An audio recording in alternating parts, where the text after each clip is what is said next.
In this video, I am going to talk about the mammary gland or the breast.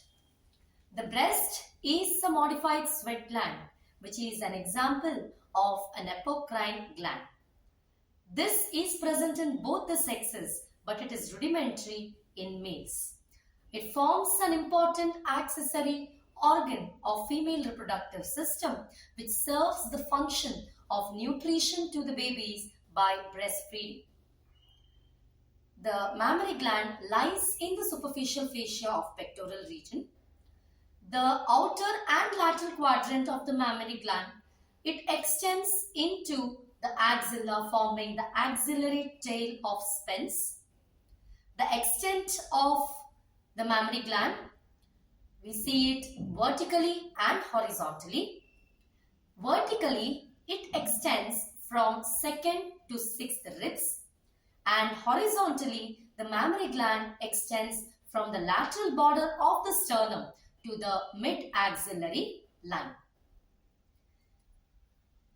The floor of the mammary gland, it's formed in the medial 2/3 by the pectoralis major muscle, lateral 1/3 by the serratus anterior, and inferomedially by the external oblique aponeurosis.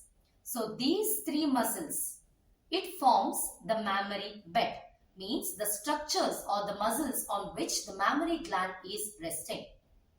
So these structures, that is pectoralis major, serratus anterior and the external oblique aponeurosis, it is separated by the breast tissue by means of a space that is called as retromammary space.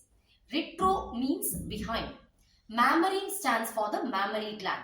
So the space that is present between the mammary bed structures and the posterior aspect of the mammary gland, it's called as the retromammary space.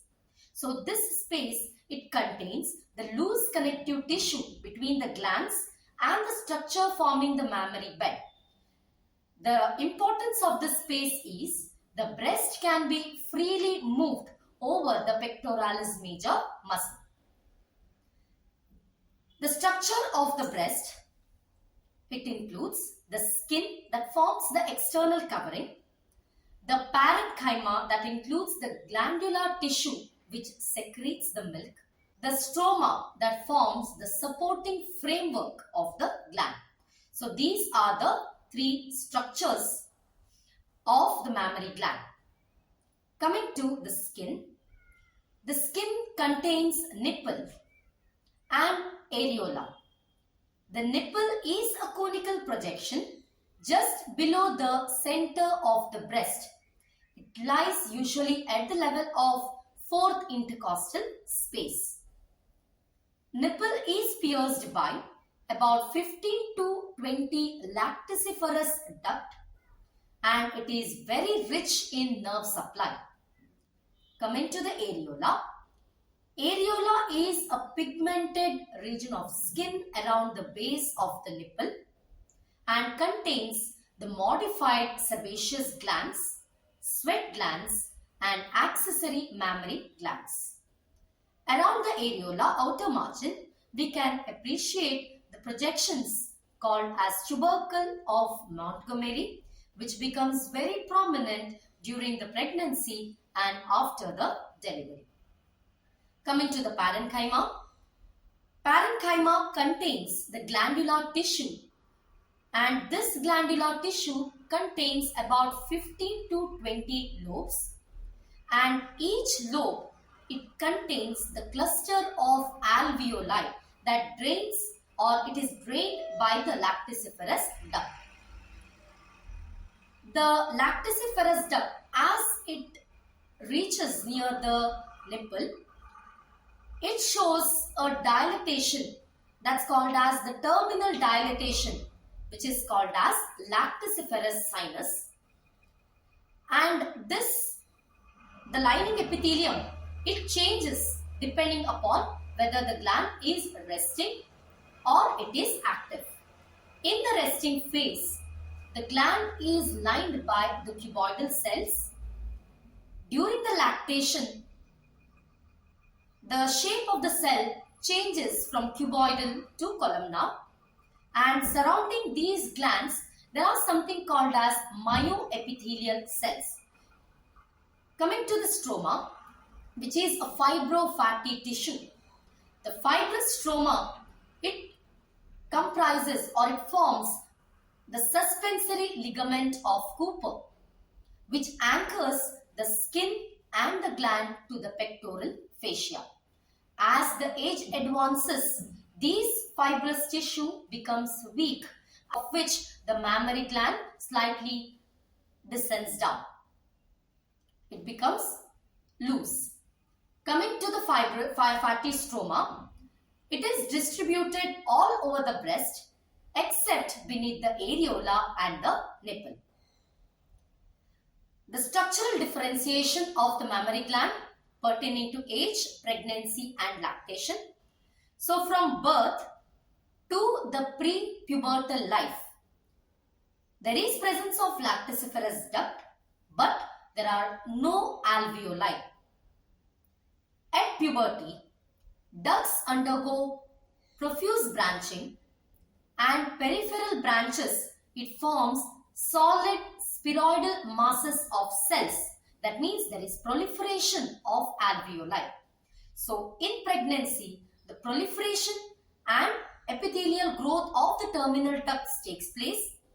Lobes, it increases in number, and alveoli also increases. At the sixth month of pregnancy the breast expands due to increase in the blood flow and secretion of colostrum.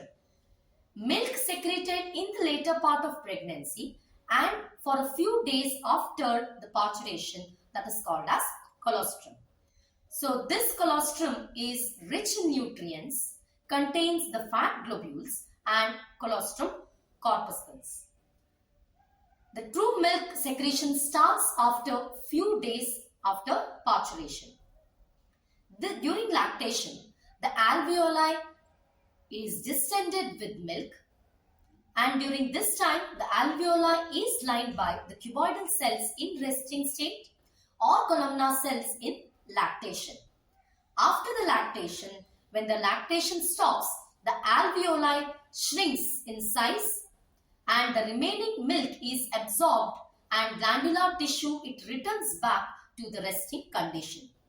Coming to the arterial supply of the mammary gland, it is supplied by the perforating branches from the internal thoracic artery.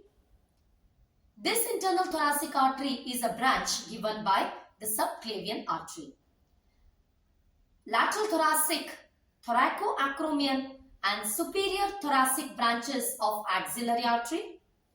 The lateral branches of posterior intercostal arteries.